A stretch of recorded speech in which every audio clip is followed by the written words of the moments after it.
MP news की खास पेशकश न्यूज़ रूम में आप सभी दर्शकों का स्वागत है।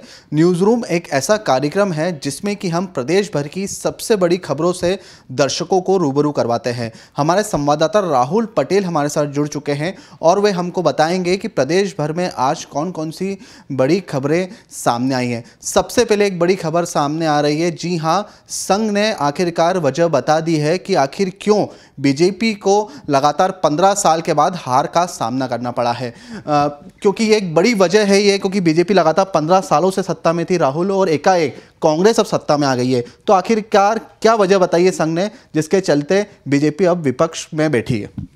जी, निश्चित तौर पर जो संघ एक मातृत्व संस्था कहा जाता है भारतीय जनता पार्टी का, और कहीं न कहीं से जो पॉलिसी और थिंक टैंक की यदि बात आती है तो भारतीय जनता पार्टी का काफ़ी सहयोग संघ से मिलता है।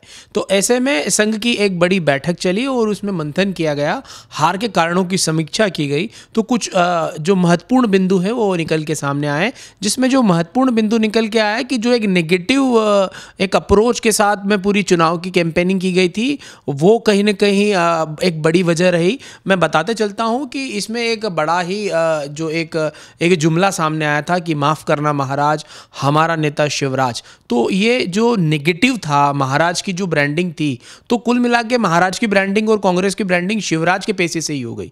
तो कुल मिलाकर ये करोड़ों रुपए का जो एक विज्ञापन चला जगह जगह, अगर हम समाचार पत्रों की बात करें, रेडियो की बात करें, न्यूज़ चैनल्स की बात करें, तो लगातार इस तरह की नेगेटिव ब्रांडिंग की गई। फलस्वरूप भारतीय जनता पार्टी को कांटे की टक्कर में हार का मुंह दिखना पड़ा। इस तरह की जो समीक्षा है वो संघ ने साझा की। साथ में जो ऐसे तो कई महत्वपूर्ण कारण रहे, लेकिन दूसरा एक और महत्वपूर्ण कारण रहा कि जो भीतरघात भारतीय जनता पार्टी के अपने लोगों ने किया, कहीं ना कहीं वो हार का एक कारण बना, जिसके चलते भारतीय जनता पार्टी 15 साल के बाद सत्ता से दूर हो गई। एंटी इनकम्बेंसी शिवराज के खिलाफ लोग कह रहे थे कि नहीं थी, ऐसा समीक्षा में भी देखा मिला। लेकिन जो सबसे बड़ा जो मुद्दा था वो था नेगेटिव ब्रांडिंग, और दूसरा था भीतरघात। संघ वैसे तो जो डैमेज कंट्रोल के लिए माहिर माना जाता है, लेकिन इस बार भारतीय जनता पार्टी ने जो टिकट वितरण के दौरान जो बड़े बड़े वादे और बड़ी बड़ी जो बातें कही थी नेताओं ने,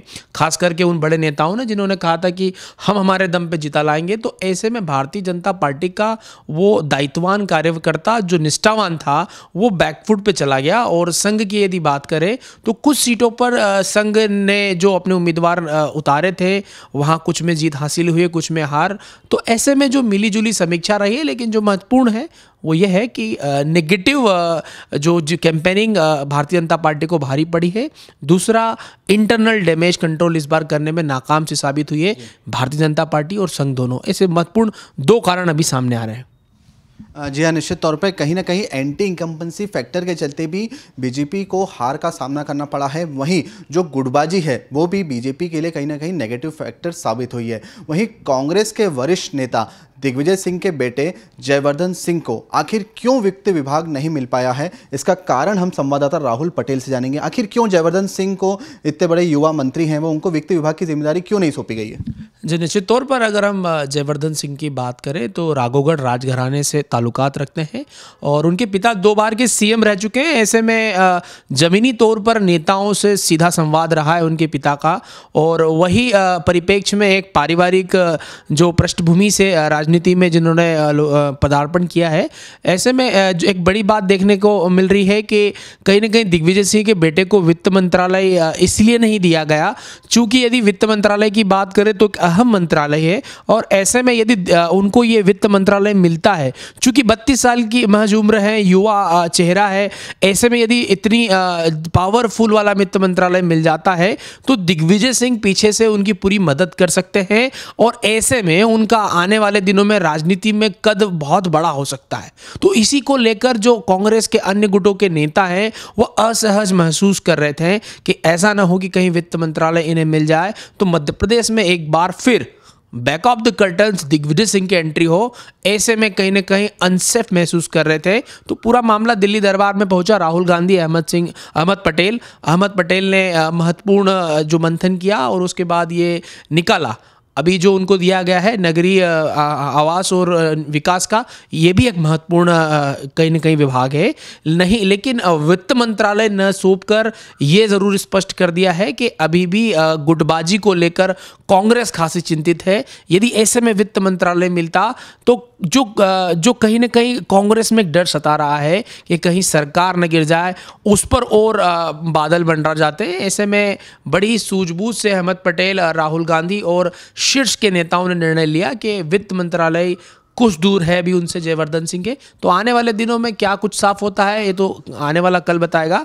फिलहाल उन्हें वित्त मंत्रालय से दूर रखा है। इसकी बड़ी वजह है कांग्रेस का अंतर्कलह और अनसेफ महसूस कर रहे हैं कांग्रेस के अपने ही कुछ दिग्गज नेता। जी हाँ, बहरहाल ये देखना दिलचस्प होगा कि दिग्विजय सिंह के बेटे जयवर्धन सिंह आखिर वित्त विभाग में क्या और खास करेंगे। बहरहाल कांग्रेस के 10 बागी विधायक जो कि दिल्ली गए थे मंत्री पद की आस में, वे खाली हाथ लौट चुके हैं और इनके जो डैमेज कंट्रोल की जिम्मेदारी दी गई है वो गोविंद सिंह को दी गई है। तो क्या है ये डैमेज कंट्रोल, किस तरीके से गोविंद सिंह डैमेज कंट्रोल करेंगे इन 10 बागी विधायकों का जो कि खाली हाथ लौटे हैं दिल्ली से? देखिए, वर्तमान की अगर हम बात करें तो गत दिनों जो दिल्ली में एक मुलाकात हुई 10 बागी विधायकों की राहुल गांधी की से, और जो पूरी डेलीगेट्स ने उनसे सलाह मशवरा किया, अहमद पटेल भी मौजूद रहे। तो ऐसे में एक बात निकल के आई है कि 10 जो विधायक हैं जो लगातार विपक्ष में, या यूँ कहें कि कांग्रेस के खिलाफ आवाज़ को बुलंद कर रहे थे, मंत्री पद न देने से नाराज़ चल रहे थे। ऐसे में बीपी सिंह और एंदल सिंह कंसाना, ये 2 बड़े नाम हैं। एंदल सिंह कंसाना मुरैना से आते हैं, और चूंकि मुरैना में यदि हम बात करें तो सभी सीटें कांग्रेस की झोली में गई है। इसके बाद से ही लगातार मुरैना की जनता इस बात की मांग कर रही थी कि एंदल सिंह कंसाना को मंत्री विभाग दिया जाए। तो ऐसे में जो विरोध है वो विरोध के स्वर कहीं तेज हो रहे थे मध्य प्रदेश के अलग अलग इलाकों से।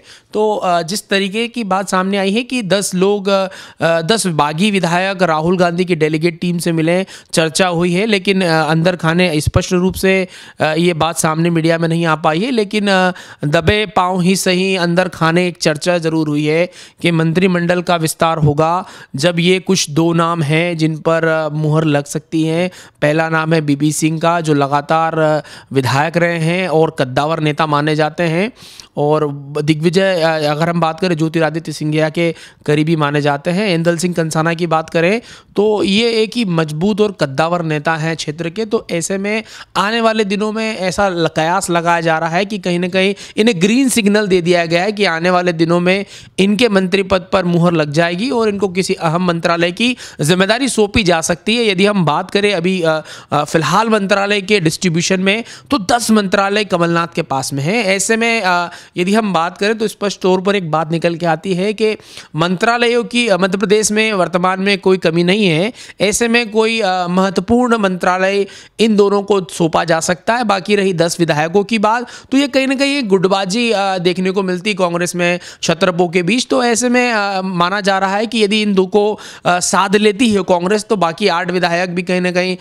संतुष्ट होते नजर आएंगे, क्योंकि सभी विधायकों को तो हम मंत्री नहीं बना सकते, ऐसा कांग्रेस का कहना है। और ऐसा संवैधानिक भी है कि एक कोटा होता है, एक फिक्स अमाउंट होती है, 15% विधायकों को ही मंत्री बनाया जा सकता है। तो ऐसे में कांग्रेस ने स्पष्ट कर दिया है कि अभी जो 2 मंत्रिमंडल में 2 नाम और बढ़ सकते हैं। तो ऐसे में ये जो 2 नाम हैं जो दिल्ली पहुंचे, ये हो सकता है। बहरहाल इस पर कोई पूरी तरह से श्योरिटी नहीं है, ये अंदर खाने की खबरें हैं और सूत्रों के अनुसार है। तो कुल मिलाकर डॉक्टर गोविंद सिंह राजपूत जो कि सहकारिता मंत्री हैं और संसदीय कार्य प्रणाली के भी मंत्री हैं, तो ऐसे में उनके कंधों पर बड़ी जिम्मेवारी होगी, क्योंकि सीनियर नेता माने जाते हैं और राहुल गांधी से सीधा संवाद रहता है। तो करीबी माने जाने के नाते उन पर एक बड़ी जिम्मेदारी है, क्योंकि उनको इन सारी चीज़ों का बड़ा लंबा अनुभव रहा है। तो ऐसे में कांग्रेस लगातार लोकसभा चुनाव के पहले बागियों को मनाने में जुट गई है, क्योंकि कांग्रेस ने इस बार एकजुटता से चुनाव लड़ा, रिजल्ट